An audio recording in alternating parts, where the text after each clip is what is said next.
મને તો સવારમાં ઉઠવું એટલી આળસ ચડે, પણ સાગરને તો ક્યારેય આળસ ન ચડે. સવારમાં જ મને જો કામ આપી દીધું, બધા લીલા પાંદડા ભેગા કરી આંબળા નાખી અને એનું જ્યુસ બનાવી દે છે. એટલે હું લાગી તો ગઈ જ્યુસ બનાવવા, પણ આવું કડવું જ્યુસ કોને ભાવે?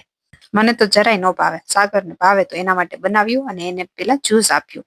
અને આજે સ્કૂલમાં પણ ન્યુ યર નું સેલિબ્રેશન હતું, એટલે એને રેડી કરી અને જો આ સાગર માટે ફ્લાવર લઈ આવ્યા હતા, એમાંથી 2-4 ફ્લાવર યશુની મેમ માટે પણ મેં એને આપી દીધા. એટલે યશુ પણ ખુશ અને એની મેમ પણ ખુશ. ત્યાં જઈ યશુ એ બધાને ફ્લાવર આપ્યા અને બધાને હેપી ન્યુ યર વિશ કર્યું.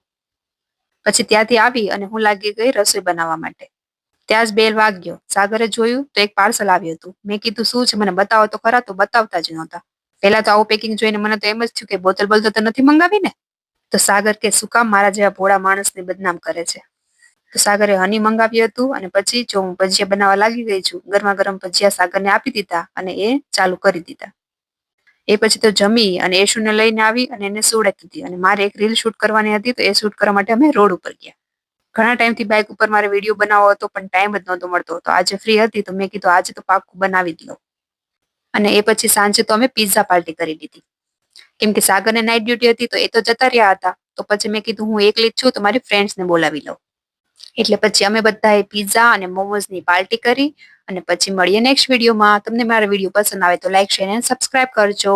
બાય. તમને બધાને હેપી ન્યુ યર. લાઈક કરવાનું ભૂલતા નહીં.